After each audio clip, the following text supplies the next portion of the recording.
Welcome everyone. Wonderful to see so many of you here. Well done for choosing the best possible way to spend your Tuesday evening. My name's Hannah McInnes and I'm delighted to welcome you on behalf of the Conduit and also of the How To Academy.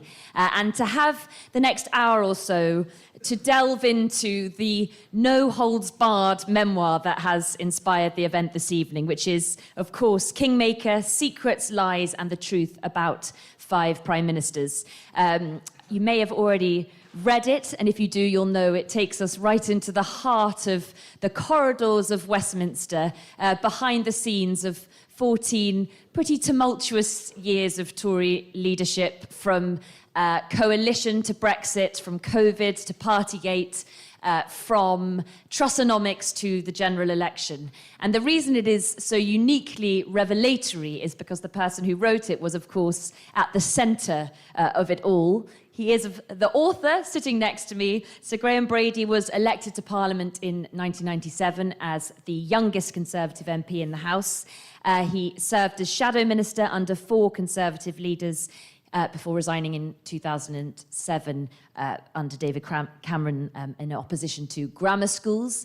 He then was, of course, the chair of the 1922 committee, which we're going to hear quite a lot about, I hope, this evening from 2010 to 2024. You can remind us in a moment exactly what that does, but largely it decides when Conservative prime ministers fall and who will replace them. And he oversaw the election of, now is this right? Three MPs. 3 PMs. Three PMs, and of course, the votes of no confidence in two. See, I was thinking that felt like it was more, but the drama of it all made it feel that it was even more than that. Anyway, thank you very much indeed for this book and for being here this evening. You say in your introduction, for 14 years, I kept entirely quiet about my discussions with the country's leaders, even the most dramatic or absurd ones. I didn't reveal how full or empty my office safe really was at key moments, and I largely avoided commenting publicly on what was happening behind the scenes in the Conservative Party. In other words, I was the model of discretion until now. So I just want to know, as I'm sure you have been asked, why now? Well, I guess I had a choice. I could have just taken everything to the grave with me, or I could at some point put some things on the record. And some of it I think is quite important, quite useful, and certainly some things that people have misinterpreted or wrongly speculated over that period that I've been able to put right. So I think it was worth doing. I observed that there are many times in those 14 years when it felt like the cabinet was leaking via live streaming, and people heard things in real time. And I think that what I was doing only worked because I kept it completely private. But, as I say, I had a choice. I could have taken it to the grave. I've decided not to. And why Kingmaker? Well, the Kingmaker, this came to me, a number of people had started using that as a nickname over a period of time. But it was then one night going into Blackrod's garden entrance of the Palace of Westminster, actually to watch the fireworks from the terrace, which is a very good place to watch the fireworks from. And the security guard saw me coming in, he said, the Kingmaker. And there's a point when you just realise that certain ideas and thoughts have reached everyone. And so I just thought, that's a really good title, thank you very much. Unfortunately, sadly, I don't know which security guard it was, so I haven't been able to thank him properly or give him a signed copy of the book. I suppose that word Kingmaker, perhaps you could explain how much power to enable who does rise and fall you actually had. Yeah, I mean, most of the power is really as a representative of other people. That's the point. So I suppose at times when the Parliamentary Conservative Party had reached a particular point of view, had arrived at a consensus that a certain individual no longer enjoyed the confidence of colleagues in the House of Commons, then it would fall to me to communicate that message. So it wasn't necessarily that I woke up that morning thinking, right, let's get rid of this person. It was a duty that I had representing the colleagues who'd elected me to the position. And about that position, what was it that appealed to you when you decided to go for it? Well, in 2010, It seemed to me that my predecessor, Michael Spicer, was leaving the Commons. There was going to be a need to elect a new chairman of the 1922 committee, and a colleague suggested it to me. And my initial reaction at that point was say, don't be absurd, I'm far too young. Not anymore, but I was then. And in the end, after a lot of deliberation, I spoke to Michael Spicer, my predecessor, and he said, look, Graham, it just so happens the last few chairmen of the 22 have been at the end of their parliamentary career. He said, there's no reason why that has to be the case. You could do it for a couple of years, then you could go back on the front bench. And I suppose that's what I thought I would do. A lot of the attraction at the time was that David Cameron and I had had a little bit of a difficult relationship, as you alluded to. And so I thought, whilst he was saying, come back on the front bench, and he offered me that at the end of the period in opposition, around about Christmas of 2009, I thought, if I do, then I'm entirely subject to your patronage as leader of the party. So he could have invited me back on the front bench and then sacked me 6 months later. There's nothing you can do about that. So I thought having a mandate of my own, elected by my colleagues, was probably a safer place to be. I mean, and he offered you some roles quite a lot of times. And I think we'll come back to that, and we'll come back to the committee as well. You say in the book you didn't expect to end up here.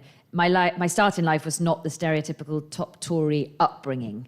So what did mean that you ended up wanting to go into politics, and particularly to be a Conservative MP? Well, two things really, I would say. The first, the very specific thing, I was very fortunate to attend a good state grammar school in Altrincham, and in those days the future of the grammar schools was dependent on the outcome of local elections, and the other parties wanted to get rid of our grammar schools.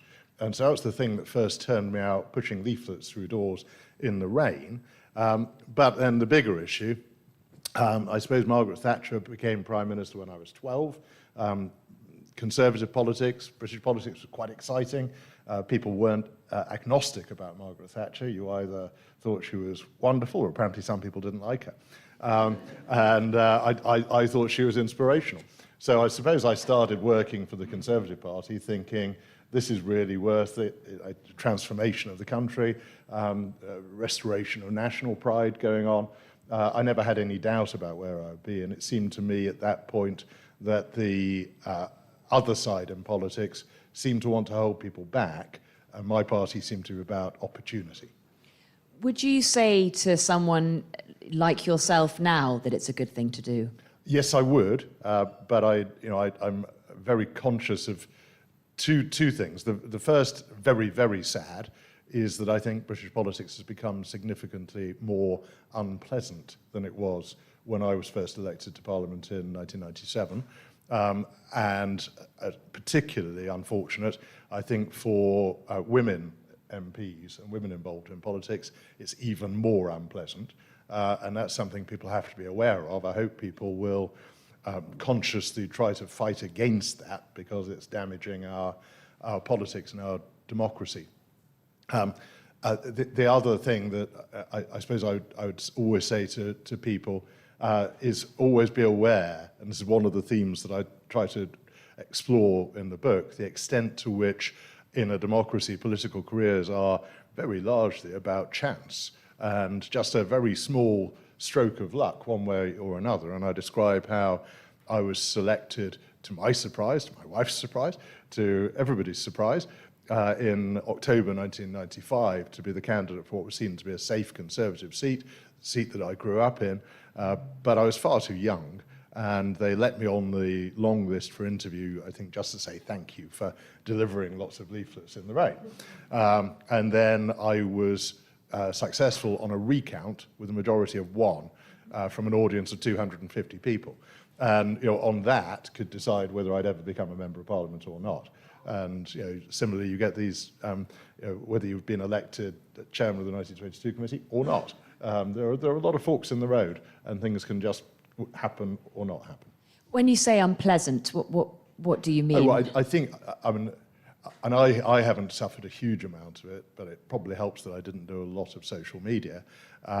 But there are threats, there are routine death threats, very unpleasant threats made to people. As far as I'm aware, I only had one death threat in 27 years as a Member of Parliament, and it transpired when the individual was arrested that he had also threatened the life of Angela Rayner.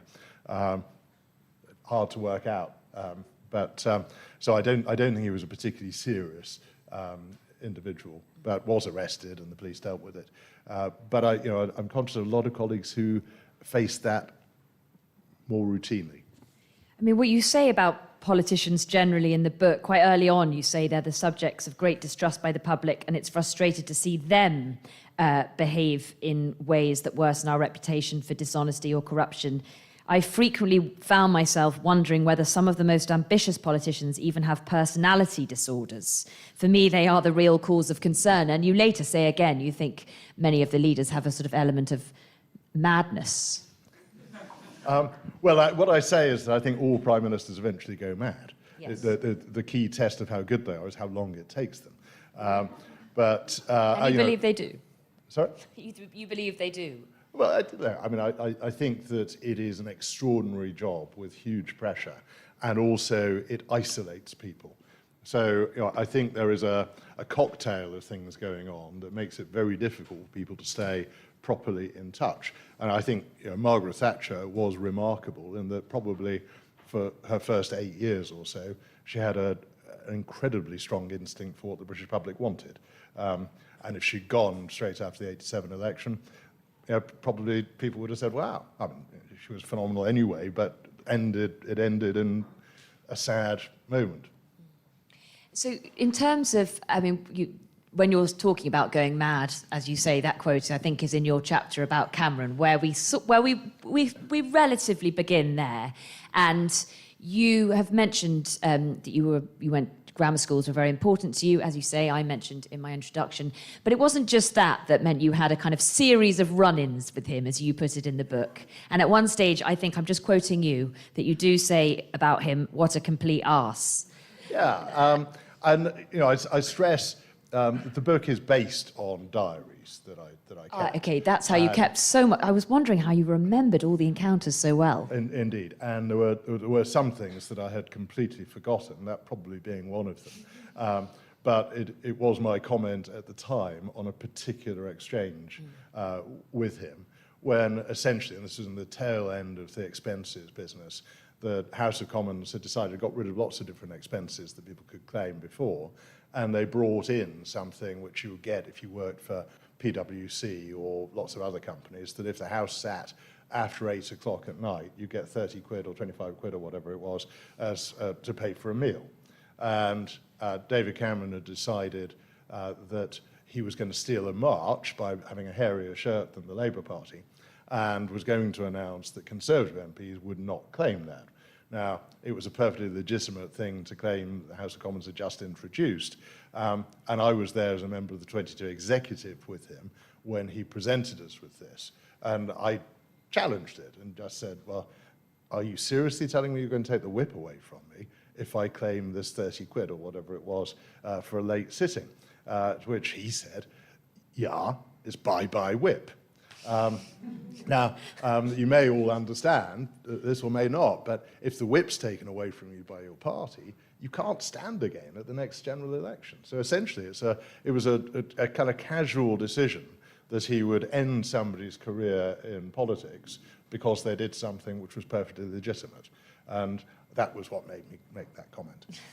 But I think also that comment was, or your sense of thinking he might be that, was repeated when, by the way he kind of comported himself and lay back on his chair and had his shoes off, and well, I didn't feel that you approved highly of your meetings with him. Yeah, I was probably trying to make the book fun rather than... I was fairly relaxed about whether David Cameron had his shoes on, his feet up on the table or not. But I did find it amusing when Theresa May took over, the very stark contrast in styles. And instead of lounging on a sofa with his feet up, Theresa May would sit at a table and drink tea from bone china. And it just seemed very proper there. And the importance of you to David Cameron was that, as you said, he kept trying very hard, didn't he, to persuade you to take a job in government under him? I think he thought he knew that I was independently minded and would not always follow the party's direction. And I think he was uncomfortable about having somebody in a position that he didn't control who was that independently minded. And maybe that was a perfectly reasonable concern. But he did repeatedly try to persuade me to take various jobs in government. And I kept saying, well, sure, if you give me a cabinet job, I'll do it. And he'd say, well, I don't think we can quite do that, Graham. So he didn't want me sitting around the cabinet table with him where I might be argumentative and difficult. And then he came up with this wonderful moment when he said, I've got it, the perfect job for you, Graham. He said, it's Minister of State at the Foreign Office. It's like being Foreign Secretary for half the globe, which I immediately thought, yes, the half that's furthest away. And I didn't think it was going to do me a great deal of good to accept that. You talk about being independently minded and say in the book that striking that balance between, and again, your words, between independence of mind and being a spokesman for the Conservative backbenches has always been the hardest thing you had to do as chairman. And you say, I've certainly pushed it more than many of my predecessors. And again, I wonder why you wanted to do that or why that happened. Well, I think what I pushed further than my predecessors was the willingness occasionally to vote against the party, particularly when it was a coalition government. And that was something that did irritate David Cameron quite a lot, as he did reveal in one particular exchange you'll have seen. So that was really where I pushed it further than others. I think there were some obviously very, very big issues, and one of them, the whole question of our relationship with the EU and some of the lead up to the referendum. So there are issues there where I thought I really ought to be counted as a member of Parliament and to be willing to take a position. And then the response to COVID, which I think was a huge public policy error to go through repeated lockdowns, not unique to this country, but I think a huge mistake. So again, I spoke out against that.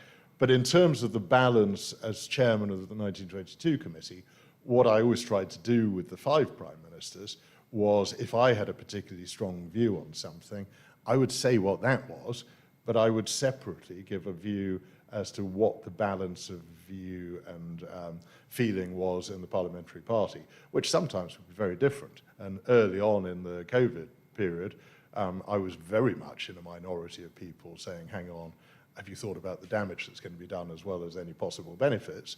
Over time, the balance started to shift. But I would say what my view was and put that trenchantly. But then I'd say, don't worry about it. You've got 80% of the colleagues right behind you. I mean, because yes, there are a few times where colleagues come up to you and quietly say, I think you should keep your views out of this for now.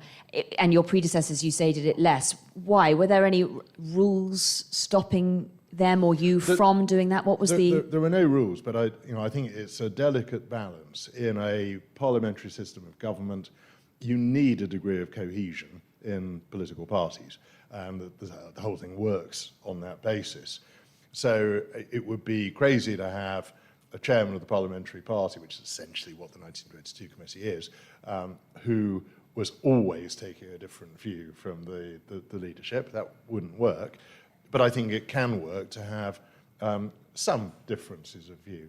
And again, one of the things which is quite difficult to achieve, I think, in that role, is you're still a member of Parliament, you have constituents, people might expect and feel entitled to know what you think about some things. And so I think it's necessary to do some things as a member of Parliament. Maybe 50, 70 years ago, you could just have said, don't worry, I've had words with the Prime Minister at the very highest level, and that would be fine. Actually, I think people now do expect to know a little bit more about where you stand on things. Yeah, I mean, also, it's obvious, I think, to everyone who was alive during those 14 years that your role was different in many ways to your predecessors. I mean, you say in the introduction that it wasn't normally the case that the chairman, would be so well known. Normally, they're a job that's in the shadows, and yours was not that at all. I mean, was there a sense of enjoyment in that? There's one quite amusing part of the book where everybody speculates that you've gone into hiding, and it's all across, all the media, and in fact, you're just going about your business. Yes. There were certainly some moments of comedy like that, and in particular, it ended up that I was supposedly in hiding, but I was actually at the British High Street Awards because Altrincham, my constituency, was about to win the High Street Champion Award. So I was sitting in the audience at Lancaster House, sitting next to the local Labour councillor who had been my opponent at the previous general election. And when people were on Twitter saying, Graham Brady's in hiding, nobody knows where he is, James Wright tweeted back, he's not in hiding, he's sitting next to me at the British High Street Awards. So there were certainly moments like that. But I think what I'd say in terms of the public engagement that I ended up having, I did feel very lucky because people were, I'd say without exception, were really lovely to me. And I think I got to the point where I started to think that I was being seen not as a politician, but more as a kind of impartial referee who tried to keep things steady and stable and calm. And I think at various points there was a real craving for things just to calm down. And I had people stopping me in the street saying, oh, I see you on the telly, and I think, oh, things are going to calm down now. As I observe in the book, it's not why I went into politics. I wanted to excite people. But the drama was enormous. I mean, I think all the times to me where the drama feels in remembering it through your words most dramatic is around the Brexit and the withdrawal agreement. I don't know whether this will make everyone feel sort of shudder or joy or whatever it will make you feel, but the backstop all around that time, there is so much drama. I mean, you say, I'm pretty good at keeping calm, but much more of this and my nerves would be shot to hell. This is around the time where there's sort of votes are trickling in of no confidence for Theresa May. This is the famous letters written by Conservative MPs to the chairman of the 1922 committee, 15%, and it triggers a confidence vote. And in that instance, I was walking down the library corridor in the House of Commons. A colleague was walking the other way. As we were about to pass, he reached into his jacket pocket, drew an envelope out, gave it to me. I put it straight in mine. And he said, Graham, I'd hoped it wasn't going to come to this, but it really has. We're going to have to do something. And I say in the book, of course, I couldn't let him know that that was the letter that crossed the threshold. Although I told him this story at the party conference where I signed a book for him, and I signed it to the man in the library corridor who triggered the... And he said, Graham, he said, the minute you took the letter, I could see it on your face. So maybe I wasn't as good at the poker face as I thought. But he said his knees turned to jelly as he walked down the stairs after that. But I then went back to my office thinking, God, we're going to have this confidence vote.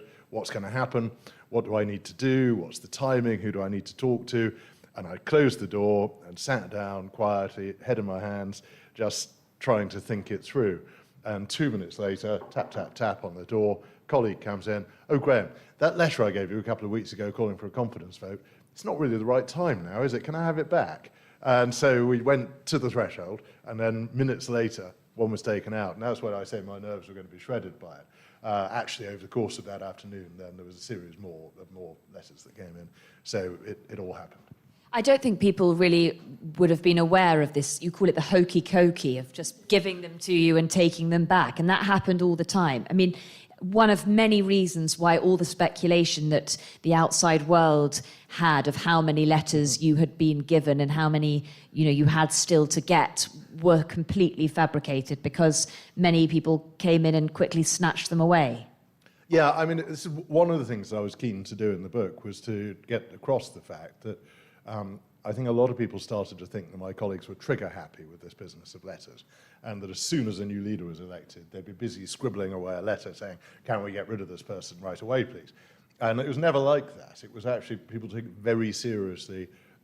They would deliberate. I give an instance of a letter that arrived, I think, 7 or 8 weeks after it had been dated. And I thought, you just know this is a letter that somebody was going to send. Then they thought, no, I can't. And they put it in a drawer and locked the drawer. And maybe they agonized over it for a 2-month period before finally deciding it had to be done.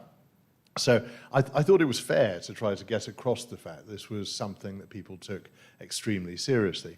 And then another example of it was, and again, these are times when sometimes an angry public might jump to a conclusion which isn't always accurate. And thinking of the early months of 2021, early months of 2022, when the so-called Partygate allegations were all bubbling away. A lot of people were very cross about it, and a lot of people would think, well, why aren't they doing something about this? So actually, in practice, the letters coming in were rising quite strongly through January, February of that year. And then what happened? Putin invaded Ukraine. And the number of colleagues who then said, well, this is a bit serious, isn't it? We've got a war in Europe, and we've got a prime minister who, and I'd say there are various things, Boris might be better at some things than others, but I would certainly give him credit for the strong support that he was giving to Ukraine in that situation. And I think a lot of colleagues thought we really ought to be pulling together behind the prime minister at such a dangerous time. So there was a whole lot of letters withdrawn at that point, and it was several weeks later that we then got back to it. So I thought it was evidence of responsible conduct and people taking it hugely seriously. On the other side, also making it difficult for journalists to predict how many letters there were at any one time, I do recount the story of one colleague who appeared on television saying he'd just written me a letter when he hadn't, and then subsequently appearing on television saying he'd just withdrawn the letter that he'd never submitted in the first place. I mean, it's interesting when you say that, because you said people sort of looked to you and said, oh, stability. But I wonder if it doesn't feel like a very stable way of doing things. There is just this inevitable drama. Is it a good way of doing things? I mean, I think you have to have a mechanism. And you can look at other ones. Before that mechanism was in place, the Conservative Party used to have an annual opportunity for people to be nominated to stand for the leadership.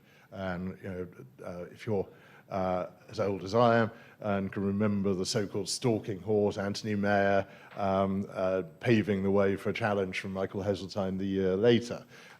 So I think that provided quite a lot of drama as well. And maybe it's just that these are really big events when they are going to happen, and there's drama inherent. And you say your colleague appeared and said, he'd submitted a letter when he hadn't. I mean, in terms of the media, and on the front of the book, it is a picture of you standing there, and I can see Chris Mason and make out others who are all sort of clamouring for what you're going to say. But is there a danger in that, the sort of speculation? Did MPs listen to media speculation and make decisions based on what they heard in terms of submitting letters and taking them back? I mean, I guess sometimes they might have been listening, but probably my colleagues are as sceptical about things they read in the media as anybody. And so I think they probably wouldn't take it always too seriously. And I just think that again, some of the things I put in there earlier this year seem so recent. When my former colleague Sir Simon Clarke briefed that there were 50 letters and the threshold was 53, and as I say in the book, actually there were 9. But I'm not in a position to go publicly then and say he's talking rubbish, there are only 9 letters, because then everybody knows there are 9 letters. Is that very frustrating? It could be quite frustrating. Yeah. And did you tell anyone? Did he tell you? Did you tell anyone at all? No. Really? That's very... Well, I thought... I'm sorry, I'm looking at Graham's wife. It's not a matter of not trusting either Victoria or Sybil working in my office or anybody, or my vice chairman. I just thought it was unfair. And it's quite a burden to have. And I had quite a long period of practice in being able not to tell anyone and not to give anything away. And I got quite good at that. a lot of your former media colleagues got quite irritated by how good I was at that. So, you know, I thought putting that on somebody else to try to do the same wasn't really fair. I can imagine now that writing the book would have been a very cathartic experience after all that time. In terms of, I'm not looking at my phone because I'm checking Twitter or anything. I just want to make sure that I stop when I'm meant to and hand over to you for questions, so that I'm looking at my clock for a moment. But in terms of, we've sort of covered a bit of Theresa May and we've covered a bit of Cameron, so I think people will certainly expect us to move over to a certain Boris Johnson. I mean, there are so many moments that you let us into, but I'm going to pick up on his description of Dominic Cummings, which is a chapter title. He's not sane, he says, of Dominic Cummings. This actually comes to your earlier point about the importance of keeping diary notes, because I had completely forgotten that exchange. But when I started going back through my notes, I thought, blimey, I've got to use that. And this was when I went to see Boris to say that my colleagues were furious, that we were all dealing with a lot of very angry constituents because of Dominic Cummings' trip to Barnard Castle, very famous trip. To check his eyesight. To check his eyesight. So I went in to tell Boris that he had to sack Dominic Cummings. Boris said, "What? You mean to say you don't believe his account of events?" And I said, "Boris, of course I don't believe his account of events. It's obvious bullshit." And I said, no sane person would drive the length of the country with their wife and small child in the car to test their eyesight. To which Boris's response was, "He's not sane." That was the case for the defence. I mean, you generally don't seem to... you're very honest about all of the prime ministers that you dealt with, and particularly these reflections of Boris. I mean, you say of him, he vomited forth a torrent of words. One of his favourite tactics is talking rapidly while not leaving space for anyone to interject. And then when you try to, and he just says, more waffle. I mean, was that always? Well, it was in particular the occasions when I took the 1922 executive to meet with him. And we'd have a number of people who had different issues they wanted to raise. And Boris's tactic was to fill all of the available time. So the meeting came to an end before he drew breath. And I mean, it was a very effective tactic. And it was really difficult to find ways of stopping him to get a question in or allow somebody else to get a question in. So, yeah, I think I've spoken to a number of people who've said, you know, and again, a lot of journalists who've interviewed him who said, yes, he does that with the interview as well. How do we interrupt to get a question in? So I think it was very much a tactic that he was quite keen on. What about when you told him that his time was up? Did he listen then? Well, he listened politely, and I try with all of the prime ministers to give them credit where it's due. And I thought with Boris in that situation, I thought he possibly deserved some credit for not taking it personally against me. He wasn't about to shoot the messenger. I think he just accepted I was doing a job and I was communicating the facts and the colleagues' views as I saw them. But he was definitely not going anywhere. And that was, 6:30 on the Wednesday evening. And I'd explained to him that we were going to have a new election for the 22 executive on the Monday, so we had a fresh mandate.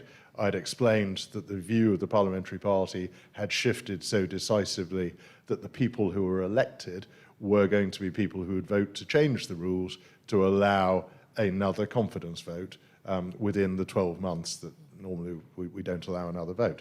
And I said, and in my estimation, you are going to lose that vote and lose it badly. And his response was, but I have a personal mandate, 14 million people voted for me. If they want to get rid of me, then they're fools. And he was staying. So I left that meeting just thinking, well, I don't know what's going to happen. I don't know when, but it's going to be very, very messy. And I assumed that we were going to face that second confidence vote probably early the next week, which I think he would have lost. But the danger, I suppose, as well, was that he could, if he knew that was in train, he could have sought to call a general election before the confidence vote took place. That sort of accepting or not accepting what you go to tell a Prime Minister whose time is up, I mean, what were the differences in your other encounters? Well, you see, in that instance, he was determined not to go at 6:30 on the Wednesday, Yes. but by 7:30 on the Thursday morning, I had a call from Nigel Adams in his office saying, expect a call from the PM in the near future. He called me at 8:30 and said, the conversation we had last night, I've reflected on it and I've changed my mind. I think, actually, he'd reflected on the fact that it was impossible to form a new government because all the ministers had resigned. But that was the way that ended with Liz Truss. I went along thinking I might have a very difficult conversation with her, but she just asked me two questions. She said, Graham, how bad do you think it is? And I said, I think it's very bad. She then said, do you think it's retrievable? I said, I'm afraid I don't think it's retrievable. And she said, I've arrived at the same conclusion. So it was actually a very, very easy conversation. Then ended with the sort of amusing episode for me that I said to her, I either need a car to take me back over the road to the Palace of Westminster because I don't want to walk through the 250 journalists standing in Downing Street, or I'm happy to stay in the building until you've made the statement. So they found me a spare office with a telly and a phone charger and brought me a tuna sandwich and a mug of tea. And so I'm sitting there watching the rolling news as the journalists, you'll feel for them, the journalists having to fill an awful lot of time were saying, Graham Brady has now been in a meeting with the Prime Minister for 2.5 hours. The meeting has now been joined by the Chief Whip, the party chairman, and the Leader of the House of Commons. I'm eating my tuna sandwich. But anyway, then she went out and made her statement in Downing Street, and then I was released. Although, again, the young man from Conservative Central Office who was looking after me, when I turned to him and said, I think he was called Alex, Alex, can you get me that car now? I need to get over the road to start the process for the forthcoming leadership election. And he said, sort of slightly sheepishly, he said, well, I'm terribly sorry, Sir Graham. Sort of the thing is this thing about, well, you see, they're government cars, and you're here in a parliamentary capacity. And I just said, Alex, I've done this before. Will you please get me the car? And it struck me what an odd position it was to be in, that I had exactly the same conversation when Theresa May resigned. And I ended up, on both occasions, in the Cabinet Secretary's car, which, just one of those little oddities in British constitutional affairs.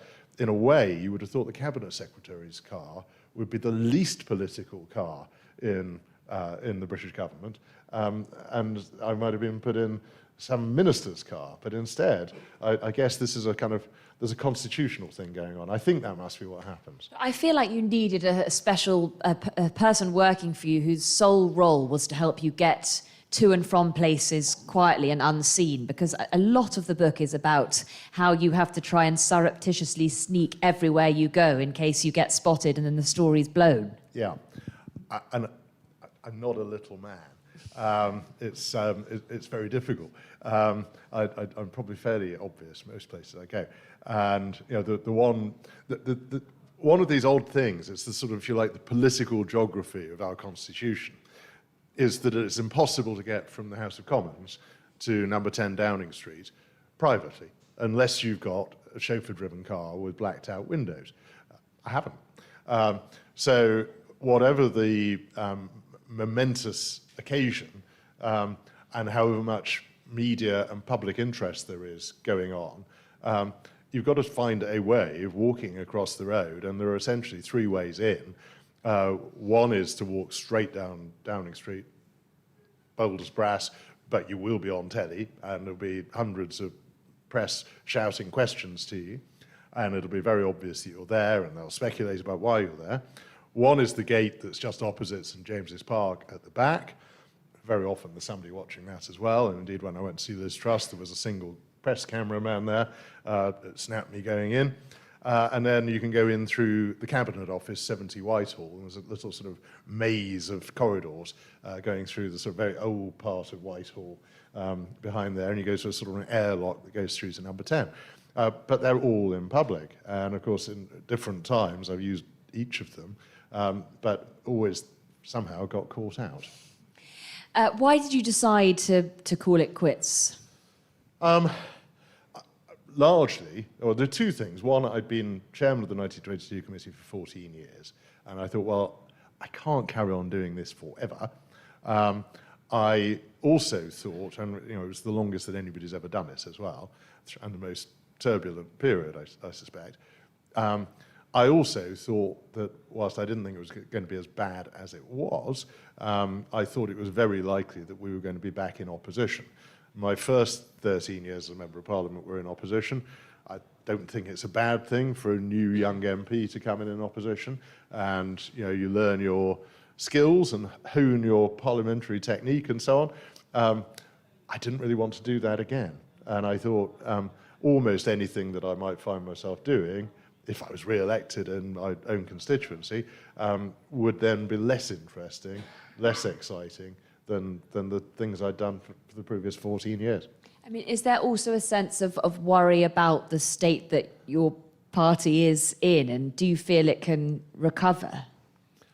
Yes, I'm absolutely certain it can. And I think first of all, I think the state that we were in running up to the election, I think we got to a much better place in that Rishi Sunak, Jeremy Hunt had stabilised things following what obviously was a serious problem with the Truss Kwarteng mini budget, which caused significant problems and did a lot of harm to our reputation for economic competence, a little bit like Black Wednesday back in the 90s. But they had brought stability, they'd started to get inflation coming down, restoring growth, things were going quite well. So I was thinking that the thing that they didn't manage to do was then make the turn from restoring stability to doing some exciting things that might have really inspired Conservative voters to turn out and vote for them. And then going forward, I think the party is very likely to pull together a very small number of people, a lot of work to be done, 121 MPs. I think the new leader will find there's a huge amount of goodwill to try to make sure they succeed. And crucially, and whilst I don't think this is generally a good thing in politics, politics has become so much more volatile than it used to be. And bear in mind it's only 5 years since Labour had its worst results since 1935, and people said they're out for a generation, and they're back in 5 years' time with a massive majority, albeit with very small popular vote. Just over 20% of the electorate voted for them. So I think there are all sorts of opportunities there, and I think the start that this government's made is not entirely one that would enthuse the Prime Minister or his own party, I think. But, and sticking just for a moment with the Conservatives, though, who then do you think should be that person to take it forward? I voted for Kemi Badenoch to be leader of the party. I like Kemi. I think she's... I like both of the candidates, but I think Kemi has got a kind of authenticity which I think people are really keen to find in their politicians. It's all too rare. And of course, Kemi, she's an instinctive politician. That can have the downside. If you shoot from the hip, then sometimes the bullets don't go exactly where you want them to go. But I also think it gives her that honesty and truth that will cut through. And she will have, sadly, she will have, if she wins, 4.5 years or thereabouts, as leader of the opposition, to hone her skills and become ready to be Prime Minister. So my last question, why didn't you decide to throw your hat in the ring at any stage? Because all the way through the book, people say to you, are you going to, are you going to? And you must have mulled it over quite a few times. I did from time to time, but there was only really one point where I was quite serious about it, and that was when Theresa May was starting to teeter on the brink, and a lot of colleagues were asking me. But at that point, what they wanted was somebody who would unite the party and pull things together. And then things carried on getting worse. And we reached the point by the middle of 2019 where things had moved on. And well, this is why the reason I didn't run the leadership contest when Theresa May resigned, because she put me in a rather difficult position.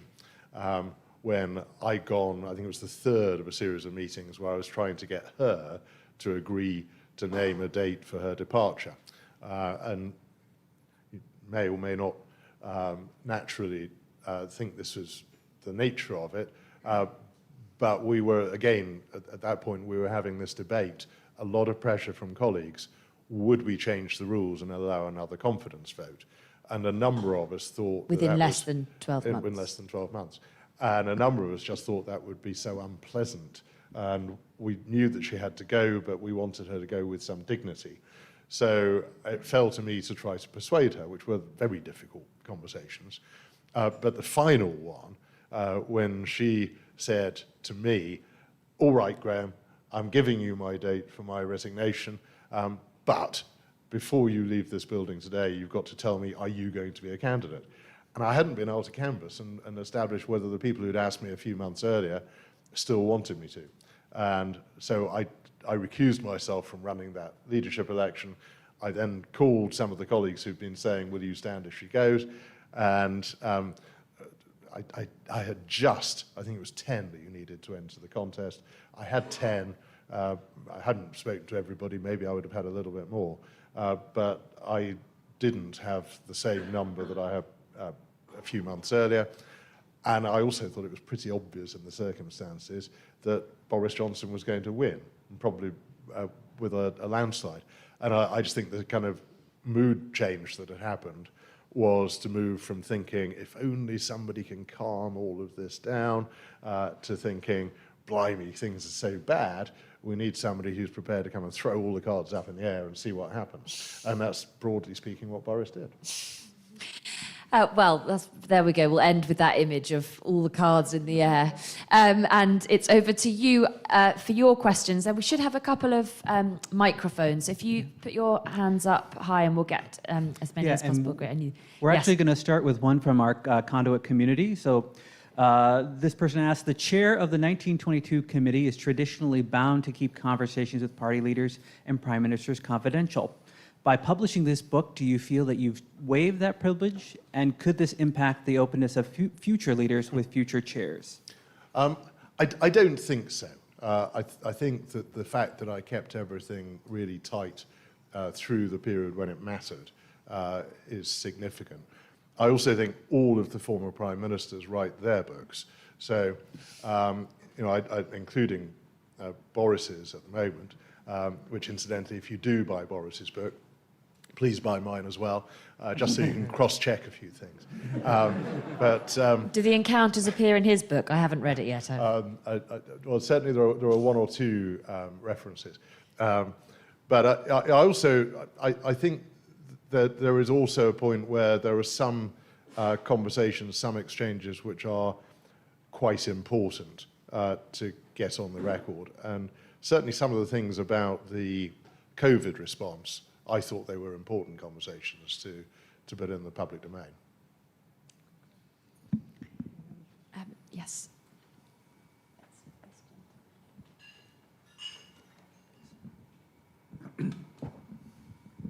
Thank you, Sir Graham. That was fascinating. Thank you for your time as well. As we're all aware, there is now, as you speak, an election for the leadership of the Conservative Party. It has been said in some places that it's of such importance that the leader of any political party, including the Conservatives and the Labour Party, that the leader has the support of their parliamentary colleagues. Do you not go with the view that the only people who should actually vote in these elections, not just the Conservative Party, but the Labour Party, I was thinking of the Jeremy Corbyn time, should be their parliamentary colleagues alone and leave the party membership out of it? I think there's a difference between a time when your party's in government or in opposition. And I think when the party's in government, I think it should be the parliamentary party that makes the decision. It is also, it would make it much quicker.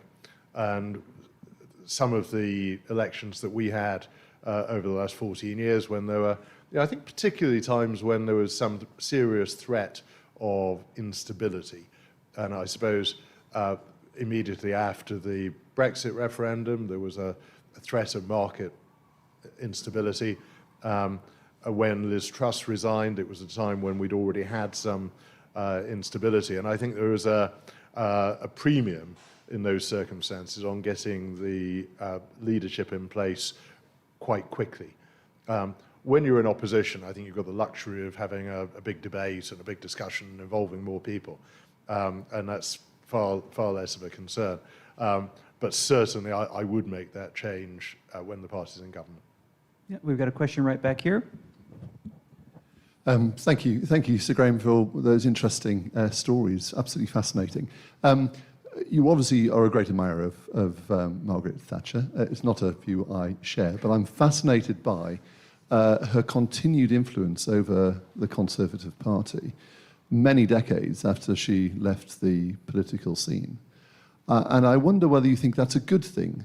She's obviously a towering figure in our political history, a significant impact on the political agenda and the course of this country's history, whether you agree with what she did or not. But I find it strange that so long after she stepped away from being Prime Minister, that she still has such an influence over the Conservative Party that one of the candidates even uses her name when naming his children. But I wonder whether you think it's a good thing that she still is such a dominant figure in the discourse that goes on in the Conservative Party today. I mean, I think I would observe that, and I think I say in the book, that the problem with growing up with somebody like Margaret Thatcher as Prime Minister is you could easily fall into the trap of thinking that all Prime Ministers are like that. And whether you're a fan or not, as you say, she was a towering figure. And probably, I think you get maybe two of those in a century. So I think that it's not unnatural that she has quite a long shadow in that sense. The other thing, and maybe you'll be reassured in a few years as people like me pass through British politics, but for, I suppose, my generation of Conservative politicians, she was a key formative influence. So I just think inevitably when you've got people who joined a party when somebody was a very forceful leader of it, who then find themselves in the forefront of politics one way or another, they are going to be influenced by that. But I guess probably we're coming towards the end of that as my generation starts to gradually shuffle off into the corridors of the House of Lords. There's a question here. This lady at the... Hello. A bit of a two-parter. Did you king-make Liz Truss? And who would you say in the last 40 years, or since you were young, since Margaret Thatcher has been the best Conservative leader? Did I king-make Liz Truss? Well, I didn't vote for her, so I suppose that I don't know whether that answers that question or not. I think one of the things I tried to do with the five prime ministers that we've had over the last 14 years, so I tried to give a sort of rounded view, and I tried to say some relatively nice things about them as well as the other things. And so David Cameron and I, as I say, I couldn't have written the book without. My career was completely shaped by the fallout that we had over grammar schools in 2007. But I do observe that David Cameron said once that he wanted to be Prime Minister because he thought he'd be rather good at it. And I say by and large he was. He sort of ran the business of government fairly smoothly and lightly, and that certainly worked. Rishi Sunak, I've got a lot of time for, who I think the remarkable thing about him, contrary to often public perception, where lots of people would say, oh, he's far too rich, he can't possibly understand ordinary people. I've always found him far more grounded and like most ordinary people, probably than the other prime ministers I've dealt with. And he has a remarkable absence of ego. which probably met quite a lot of senior politicians, is not the most common trait, is it? No, I think Rishi would be the one who comes off best for sure in the book, from Well, your reflections. I mean, I said Private Eye did its review of my book, and they did it in bullet points, where they said Rishi Sunak wasn't a very good politician. Liz Truss was a dreadful prime minister. Boris Johnson didn't follow the rules. Theresa May was a bit awkward. And David Cameron and George Osborne were quite snooty. And then they ended, of course, with the final bullet point, which I particularly liked. I was right about everything. Yes, okay, lots of questions. This is a gentleman here in the front row, and someone else put up their hand just then. I saw. You go. Yeah. Thank you, Sir Graham. You mentioned very early on about politics becoming a more unpleasant place for women, particularly. How do we change that? How can we reverse that change? I mean, I suppose you could say, well, let's get rid of social media. That might help. But that's not going to happen. I just think we've got, as a country, I think we need to get very, very serious about the nature of our political debate. And I think we need to be very conscious in trying to rediscover a world in which it's possible to disagree with somebody, but to do it respectfully and politely, and to hold the view that they are entitled to be wrong. Gentleman at the back there and I think we have that kind of understanding, don't we? And that has to be the fundamental thing. And I just feel as though, I mean, I was very lucky. Altrincham and Sale West, very mixed economically and all sorts of other ways. But by and large, pretty steady, calm people. And I mostly had really good experience with my constituents over 27 years. But I just think that a lot of politics isn't like that now. I think an awful lot of people are inclined to shout. They're inclined to shout people down. They're inclined to say that people are evil when they just have a different view. And either we all take that seriously and start to fight back against that attitude, or things will get even worse. Got one right back here. Hi, you mentioned Rishi Sunak. He called the election earlier than expected. Any idea why he did that? What's your thoughts? I don't know. I mean, it was the only conflict of interest that I had, is that I think I'd only written about 25,000 words at the point that he did it, and I then came under a lot of pressure to get on with it. But I mean, all I can say, Rishi phoned me on the day that he was announcing the election, and what he said to me was the public isn't engaging with the issues and won't until they have to make a decision. And he may well have been right about that. On the other hand, I mean, my advice had been October or November election. I think the economy was moving broadly in the right direction. I think we might have had a few more bits of good news coming out that might have made a difference. We might have had a little bit longer to expose some of the people on the other side and some of the absence of facts, detail, policies, manifesto, which we saw during the election campaign. And it might be that we would have won another 50 seats and had 170-something colleagues rather than 120-something colleagues.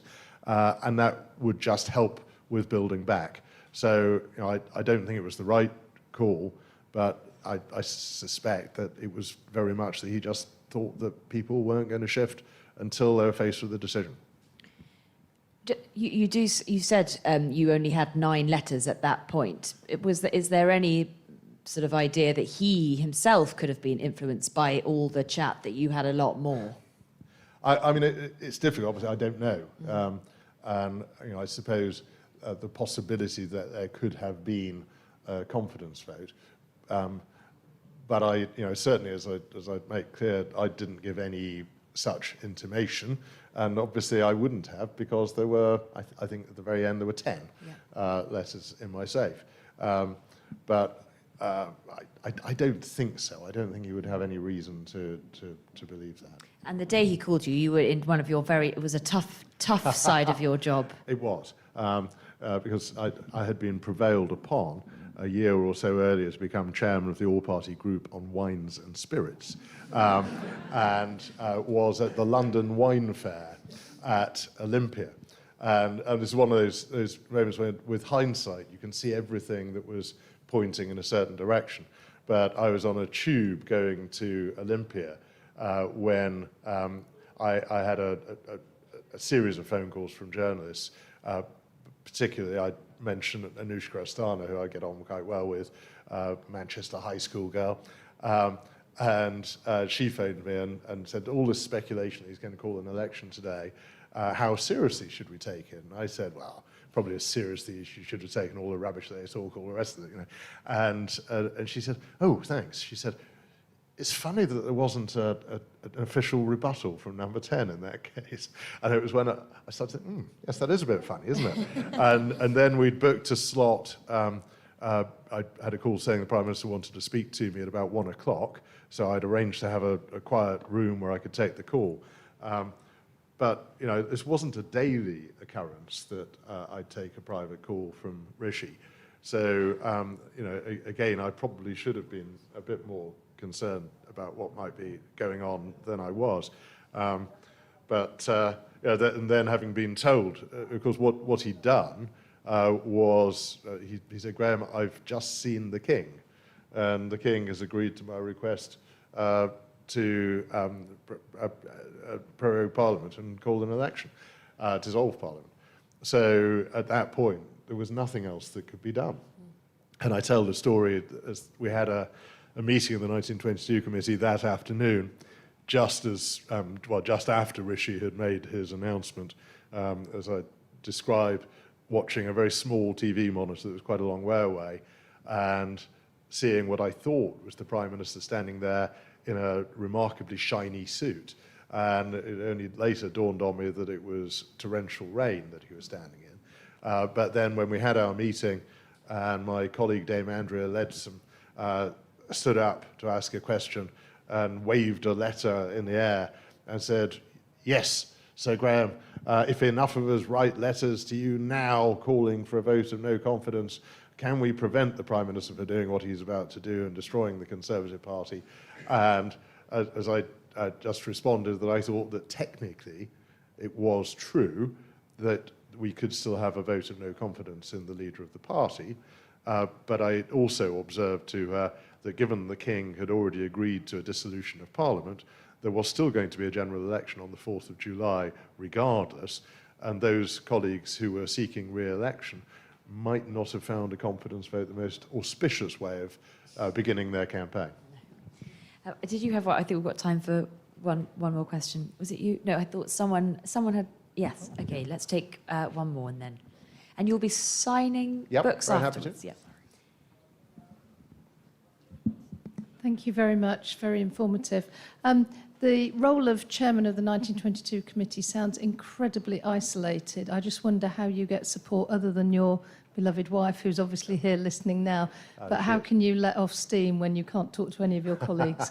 I probably quite often let off steam, didn't I? I would say also, in one way it's isolated. There's also a team of officers who work together on most things.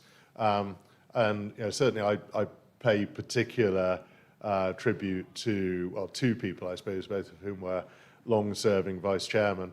One, for a very long period of time, Sir Charles Walker was vice chairman for 11 years, very good friend of mine. We are chalk and cheese. I tend to be very calm, and Charles tends to be very emotional and flies off the handle and storms out of his own meetings. And between us, it sort of worked. Maybe I let Charles let off steam for me.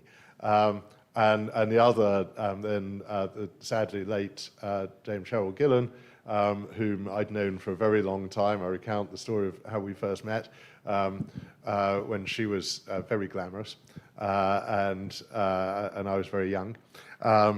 And she tried to persuade me.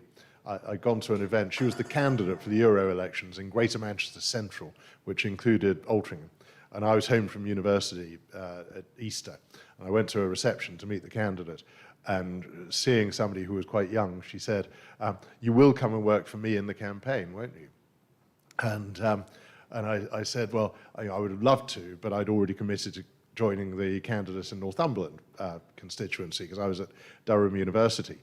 And she then, in a way that I did mimic a number of times in public over the years, that she then fluttered her eyelashes and said in a very husky voice, "But Graham, you learn so much more working for a woman."